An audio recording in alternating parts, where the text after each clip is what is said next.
আল্লাহ পাক বলছেন ওরা মনে মনে নিজেদের জ্ঞান, নিজেদের বুদ্ধি, বিবেক, বিবেচনা শক্তি এটা নিয়ে দম্ভে মেতে উঠেছে। তারা বলে ওই কোরআনের তথ্যগুলো কেন দরকার? দেশ চালাবো আমরা, শাসন করব আমরা, নেতাগিরি করব আমরা, বিচার করব আমরা, আইন তৈরি করব আমরা, কিন্তু মোহাম্মদ যে কিতাব দিচ্ছে ওই কিতাবের কথার দিকে গেলে আমাদের জ্ঞানের কোনো কদর থাকে না। নাউজুবিল্লাহ বলেন। আল্লাহ আমাদেরকে যে জ্ঞান দিয়েছে, বুদ্ধি দিয়েছে, এগুলো দিয়েই আমরা দেশ শাসন করতে পারবো। কোরআনের কোনো প্রয়োজন নাই। আমরা এমন একটা ধর্ম চেয়েছিলাম যে ধর্মের মধ্যে রাজনীতির কোনো আলোচনা থাকবে না, কিন্তু মোহাম্মদ এমন একটা কিতাব আমাদেরকে দিচ্ছে যেই কিতাব ধর্ম বিধান দিয়েও ভরা, আবার রাজনীতির বিধান দিয়েও ভরা। কোরআন শরীফ দুই ভাগে বিভক্ত, একটা হলো ধর্মীয় অধ্যায় আর একটা হলো রাজনৈতিক অধ্যায়। বলেন তো কয়টা অধ্যায়? একটু নোকটা তোলেন তো সবাই, যারা মুসলমান হাজি আছেন। আমরা কাবা শরীফে যারা গেছি তার একটু হাত তোলেন তো দেখি। কোরআন শরীফের আলোচনা দুই ভাগে বিভক্ত। জোরে কোন কয় ভাগ? একটা হলো ধর্মীয় অধ্যায়, জোরে কোন সবাই বলুন। একটা হলো ধর্মীয় অধ্যায় আর একটা হলো রাজনৈতিক অধ্যায়। মক্কার নেতারা বলল এমন একটা কিতাব তুমি নিয়ে আসো যে কিতাবে শুধু ধর্মীয় কথা থাকবে, সমাজ শাসন, দেশ শাসন, আইন আদালত, শিক্ষানীতি, যুদ্ধনীতি, বন্দিনীতি এগুলো কোনো কথা থাকা চলবে না। যদি থাকে সেই কোরআন আমরা মানব না, বদল করে নিয়ে আসো। নাউজুবিল্লাহ বলেন। বলেন তো কোরআন শরীফকে আল্লাহ বদল করে দিবে? আবার আল্লাহ বলেছে না না, আলিয়াউমা আকমালতু লাকুম দীনাকুম ওয়া আতমামতু আলাইকুম নি'মাতি ওয়া রাদিতু লাকুমুল ইসলাম দীনা। আল্লাহ পাক বলছেন কিসের বদল হবে রে? আমি যে কোরআন নাজিল করেছি এটাই চূড়ান্ত, এটাই তোমাদের মানতে হবে। পর্তা হলে মানো, ইম্মা শাকিরাও আও ইম্মা কাফুরা। হয় মেনে চলো ভালো, আর যদি মনে চায় মানবো না তাহলে অসুবিধা নাই। তোমাদের এই বিষয়, মানলে জান্নাতি আর না মানলে কোথায়? জাহান্নামে। মানলে জান্নাতি আর না মানলে জাহান্নামে। এই কোরআন যদি মানতে চাও শুধু ধর্মবিধানই মানলে হবে না, এ কোরআন রাজনীতির বিধানগুলো মানা লাগবে কি লাগবে না? জোরে কোন লাগবে কি লাগবে না? শুধু ধর্মবিধান মানবে। ধর্মবিধান হলো নামাজ, নামাজ মেনে নিবে। ধর্মবিধান হলো রোজা, রোজা মেনে নিবে। ধর্মবিধান হলো হজ, হজ মেনে নিবে। ধর্মবিধান হলো সালাম কালাম করা, তা মেনে নিবে। ধর্মবিধান হলো বাপ মায়ের সেবা করা, তা করবে। ধর্মের যে বিধানগুলো আল্লাহ কোরআনে দিয়েছেন তা সবই মানবে। কিন্তু এই কোরআন রাষ্ট্র শাসনের যে বিধান দিল, দেশ এবং জাতি শাসনের জন্য যে বিধান দিল, যে শিক্ষানীতি, যে যুদ্ধনীতি, যে বন্দিনীতি, সংসদ চালাবার বিধান দিল, জেল চালাবার বিধান দিল, অর্থনৈতিক বিধান দিয়া মানুষের তৈরি করা সুদের অর্থনীতিকে কবর দেওয়ার বিধান দিয়েছে কে? আল্লাহ পাক। তাই এই রাষ্ট্র শাসনের এই বিধান, যেটাকে সংবিধান বলা হয়, মানব জাতির জন্য একটি আল্লাহর নাজিল করা শাসন ব্যবস্থা বলা হয়, এগুলো কি তোমরা মানবে না? তাহলে তোমরা কোরআনটাকে দুই ভাগ করবার চাও নাকি? এক ভাগ তোমরা মানবে, আর এক ভাগ কার জন্য রাখলে? এরা কবে মানবে? ইহকালে না পরকালে? আপনার কথা কন না কেন? ইহকালে মানবেন না পরকালে মানবেন? ইহকালে। আল্লাহ পাক কোরআনুল কারীমের মধ্যে কি সুন্দর করে বলেছেন, তোমরা যারা কোরআনটাকে ভাগ ভাগ করেছো, তোমরা যারা কোরআনটাকে ভাগ ভাগ করেছো, আল্লাযীনা জাআলুল কুরআনা ঈদিন, বলেন আল্লাযীনা জাআলুল কুরআনা ঈদিন। যারা কোরআনটাকে ভাগ ভাগ করে নিয়ে একটা ভাগ মানে আর একটা ভাগ মানে না। অনেক হাজি আছে রে বন্ধু, যারা কোরআনের ধর্ম অধ্যায় মানে কিন্তু কোরআনের রাজনীতির অধ্যায় মানে না, বরং প্রকাশ্যেই বলে ইসলাম নিয়ে রাজনীতি করা যাবে না। তার মানে হলো ইসলাম নিয়ে রাজনীতি করলে তাদের চোট্টামি বন্ধ হবে না, ঘুষ বন্ধ হবে না, দুর্নীতি বন্ধ হবে না। কোরআনের রাজনীতি করলে ওগুলো সব বন্ধ হবে। হবে কিনা জোরে খান? এই জন্য তারা কোরআনের পবিত্র বিধান তারা মসজিদ থেকে বের করে সংসদে ঢুকতে দেবে না। এই কোরআনের পবিত্র বিধান তারা আদালতে ঢুকতে দিবে না, এ কোরআনের পবিত্র বিধান তারা শিক্ষা ভবনে ঢুকতে দিবে না, এ কোরআনের এ পবিত্র বিধান তারা supreme court, high court, magistrate court, জজ কোর্টে ঢুকতে দেবে না। কারণ কোরআনের বিধান যদি সব জায়গায় ঢুকে পড়ে, শয়তানদের এই শয়তানি করা কি হবে, যেরকম বন্ধ হবে। এই জন্য ওরা কোরআনটাকে রাজনীতিবিহীন ওরা কোরআন হিসাবে মানতে চায়। আর যে মৌলবি রাজনীতি করে সে মৌলবির দাম দেয় ওরা বেশি, কথা ঠিক না ঠিক? অরাজনৈতিক পরহেজগারের মূল্য বেশি। আমাদের বাংলাদেশে অরাজনৈতিক পরহেজগার এমন একটা হুজুর, এমন একটা ইমাম যে রাজনীতি করে না, সেই ইমামের চা খাওয়ার কোনো অভাব হয় না। যে কোনো দলের লোক হুজুরকে চা খাওয়ায়, যে এই তো একের হুজুর, এটা বলে একের হুজুর। কোরআন শরীফ বলছে কোরআনের এক অংশ যদি হুজুর মানে আর একটা অংশ যদি না মানে, ফাওয়া রব্বিকা, আল্লাহ পাক নিজের নামে কসম করে বললেন, ফাওয়া রব্বিকা বলেন, ফাওয়া রব্বিকা লানাসআলান্নাহুম আজমাইন। কিয়ামতের দিন আমি আল্লাহ রব্বুল আলামিন এই যারা নাকি কোরআনটাকে ভাগ করে নিয়ে সুবিধাজনক একটা ভাগ ঈমান আনে, ওই ভাগেরই পিছনে মেহনত করে, এরকম লোক আছে না নাই? ওই ভাগের পিছনে মেহনত করে। কোরআনের যেটা রাজনীতির অধ্যায় আছে এর পিছনে সে কোনো সময় মেহনত করে না। এই লোকগুলোকে আমি আল্লাহ নিজের নামে কসম করে বলছি, এই লোকটাকে কিয়ামতের দিন আদালতে খাড়া করে প্রশ্ন করব, আমার কোরআনের আর একটা অংশ তুমি কেন মানো নাই, কেন তুমি এটাকে অমান্য করে শুধু একটা অংশ বাছাই করে নিয়েছিলে? ও বান্দা যাও যাও, তোমার জন্য আমার জাহান্নামের দরজা খোলা হয়ে গেছে। তাহলে কি লাভ হলে একটা অংশ মানে? তাহলে মানতে হবে এক অংশ না দুই অংশ? আমাদের নবীর জীবনটা দুই ভাগে বিভক্ত। জোরে কোন কয় ভাগে? একটু নকলে তুলে দেখান তো আমাকে, আমি খুশি হব, আলোচনা করতে আমার সহজ হবে, একটু দেখান। গুড যুবক, গুড। কয়টা অংশ বিভক্ত? একটা হলো বিশ্ব নবী কেমনে নামাজ পড়েছেন, এটা হলো তার তরিকা। বিশ্ব নবীর তরিকা কেমনে রোজা করেছেন, সেহরি খেয়েছেন কেমনে, ইফতার করেছেন কখন, ঠিক না বে ঠিক? সুন্নাত, নফল, ওয়াজিব, তাহাজ্জুদ, ফরজ নামাজ যা কিছু আছে কিভাবে করেছেন, উঠা বসা কেমনে করেছেন, কতবার সুবহানা রব্বিয়াল আযীম পড়েছেন, কতবার সুবহানা রব্বিয়াল আলা পড়েছেন, কতবার রুকু থেকে দাঁড়িয়ে দোয়া পাঠ করেছেন কিনা জোরে কোন? এইভাবে করে তার উঠা বসা, খাওয়া দাওয়া, পায়খানা, পেশাব সব কিছুর মধ্যে নবীর তরিকা আছে না নাই? এগুলো হল নবীর ধর্মীয় অঙ্গন, ধর্মীয় অধ্যায়। এগুলো কি অধ্যায় জোরে কোন? ধর্মীয় অধ্যায়। কিন্তু বিশ্বনবী মুহাম্মদুর রাসূলুল্লাহ বলুন সাল্লাল্লাহু আলাইহি ওয়াসাল্লাম, তিনি যখন মদিনাতুল মুনাওয়ারায় চলে গেলেন, একটা ছোট রাষ্ট্র গঠন করলেন, সাহাবাদেরকে মন্ত্রী বানালেন, সাহাবাদেরকে পুলিশ প্রধান বানালেন, সাহাবাদেরকে সেনা প্রধান বানালেন, মেজর কর্নেল বানালেন, সাহাবাদেরকে বিডিআর বানালেন, সাহাবাদেরকে কাজীর দায়িত্ব দিয়ে বিচারকের আসনে বসায়া দিলেন, তাদেরকে বিচারপতি, জাস্টিস বানায়া দিলেন। সাহাবাদের ভিতরে একদল সাহাবাকে গভর্নর বানায়া বিভিন্ন অঞ্চলকে তিনি শাসনের অধীনে নিলেন। এইভাবে করে 10টা বছর তিনি রাষ্ট্র শাসন করেছেন। এটা হলো বিশ্বনবীর রাজনীতির অধ্যায়। কতক্ষণ নাকি আপনারা?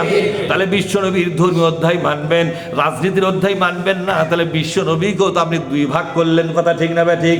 এক ভাগ মানবেন আর এক ভাগকে বিসর্জন দেবেন। আর এক ভাগ মানবেন, রাজনীতি করতে গিয়ে সলিমুদ্দিন পার্টি যখন করতে গেলেন, আল্লাহ আপনাকে জিজ্ঞাসা করবে, বান্দারে বলো বলো, রাজনীতির অঙ্গনে তোমার সলিমুদ্দিন বেশি ভালো ছিল না আমার নবী বেশি ভালো ছিল? বলেন তো কে বেশি ভালো? যখন কে বেশি ভালো? ওয়া ইন্নাকা লাআলা, বলেন ওয়া ইন্নাকা লাআলা খুলুকিন আযীম। কোন আল্লাহু আকবার। এই দুনিয়ার সমস্ত মানুষের চাইতে ভালো মানুষ হলো আমার নবী। এই সার্টিফিকেট, এই সনদ কে দিচ্ছে ভাই? তাহলে আপনি রাজনীতির বেলায় যে সলিমুদ্দিন রাজনীতি করলেন, তাহলে বিশ্বনবী রাজনীতির মধ্যে আপনার কাছে বাদ পড়ে গেছে কি গেল না? বিশ্বনবীকে জীবনের কোনো বিষয় কি বাদ দেওয়া যাবে? বলেন তো, বাংলাদেশের অনেক নামাজি বাদ দিয়েছে কি দেয়নি? কতক্ষণ না কে হাজি সাহেব, কতক্ষণ না কে বাদ দিয়েছে কি দেয়নি? আল্লাহর নবী রাজনীতির ময়দানে যেভাবে দেশ শাসন করেছেন, তাহলে রাজনীতি যদি করতে হয় কারটা করা লাগবে? কতক্ষণ টাকা আপনারা? রাজনীতি যদি করা লাগে কারটা করবেন? রাজনীতির আদর্শের নেতার নাম কি? মুহাম্মাদুর রাসূলুল্লাহ। আল্লাহ নিজেই বলেছেন, লাকাদ কানা লাকুম ফি রাসূলিল্লাহি উসওয়াতুন হাসানাহ।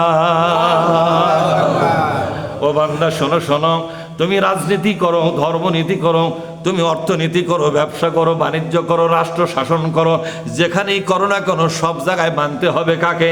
মুহাম্মাদুর রাসূলুল্লাহকে। যেরকম কাকে মানতে হবে? রাজনীতি যদি করো সেখানেও নবীর রাজনীতি তোমাকে করতে হবে। বিচারের আসনে যদি বসো, বিচারকের আসনে, সেখানেও নবীর দেওয়া সিস্টেম অনুযায়ী বিচার করা লাগবে। দেশের প্রধানমন্ত্রী, প্রেসিডেন্ট যদি হও, এই দুনিয়া শাসন করতে হবে কার তরিকা মতে? নবীর তরিকা মতে। শিক্ষা ভবন চালাতে হবে নবীর তরিকা মতে, ঠিক না ব্যাটিক জোরে কন?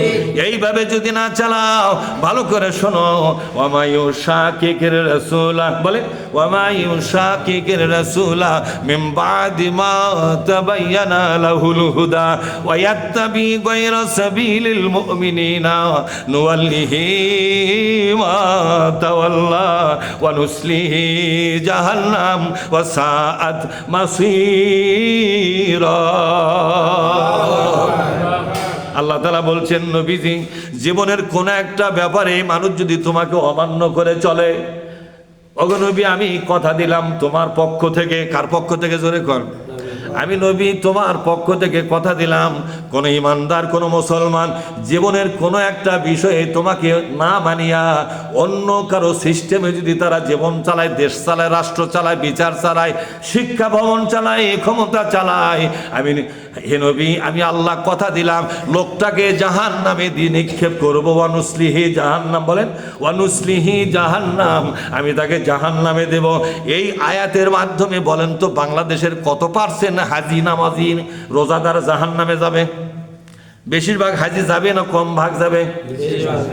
আপনারা নিজেরা অভিজ্ঞতার থেকে বলেন, বেশিরভাগ হাজি জাহান্নামে যাবে না জান্নাতে যাবে? এরা কারণ এই হাজিরা ধর্ম বিষয়ে নবীকে মানে, রাজনীতির বিষয়ে তারা সলিমুদ্দিন রাজনীতি করে।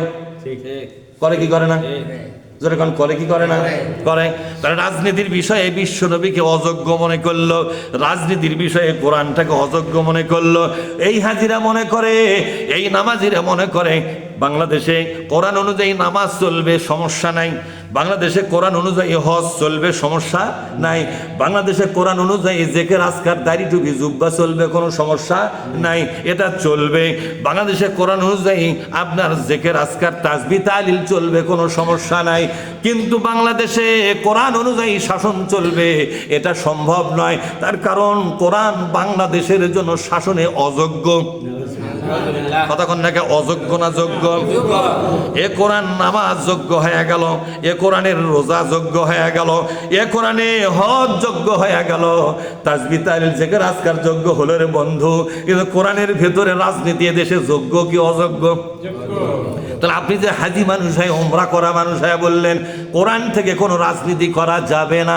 এমনকি কিছু কিছু ওমরাকারী, কিছু কিছু হজকারী, বড় বড় হজকারী বলে ওই বক্তার আলোচনা খুব ভালো, কিন্তু রাজনীতির আলোচনা করলে মেজাজ গরম হয়। আর কি গরম হয়? যখন কি গরম হয়? তাহলে আল্লাহ ওর সাথে পরামর্শ করে যদি কোরআনটা নাজিল করলে হয়নি, তাহলে মনে আল্লাহ ওই বইটাকে বলতো, শোনো তুমি আল্লাহ হসো তা কি হসো, কোরআন শরীফ নাজিল করার সময় রাজনীতির কথা তুমি ঢুকাবা না এর মধ্যে। উনি মানা করতো কিনা তোর এখন বলেন তো? আল্লাহকে পরামর্শ করে কোরআন নাজিল করছে? কতক্ষণ নাকি? আরে আল্লাহ তো নবীদের সাথেও পরামর্শ করে নাই, ফেরেশতাদের সাথেও পরামর্শ করে নাই, কারো সাথেই পরামর্শ করে নাই। আল্লাহ যা বুঝেছে একা একা সেটাই তিনি করেছেন, ঠিক না ভাই? ঠিক। তাহলে আপনার যদি পছন্দ না হয়, একটা মই কিনেন লম্বা, একটা কি কিনেন জোরে কন?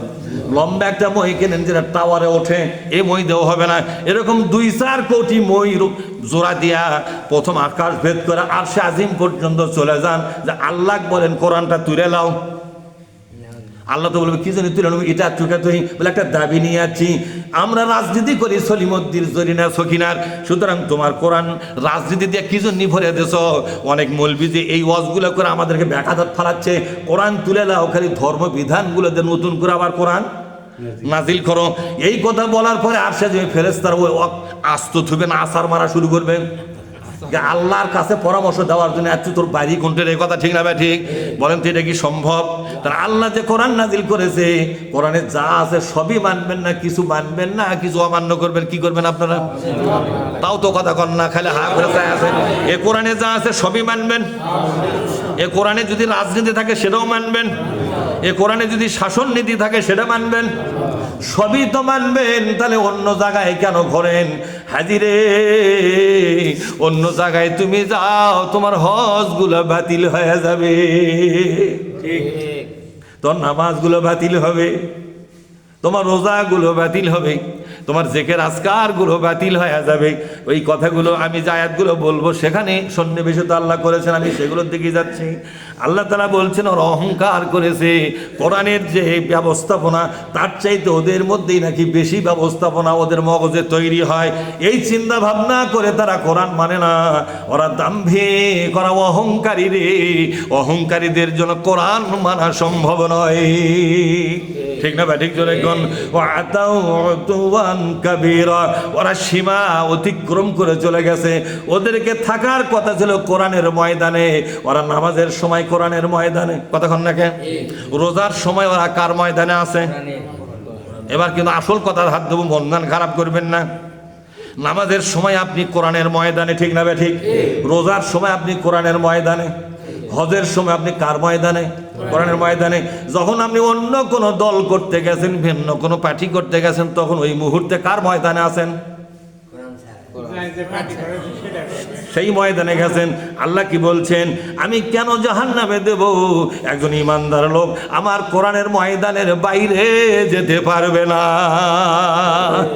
ওয়াতাও বলেন ওয়াতাও উতুওয়ান কাবীরা, কোরআনের ময়দানের বাইরে গেল যারা, তারা জাহান্নামী। বলেন তো কোরআনের ময়দানে আপনারা থাকবেন কারা কারা?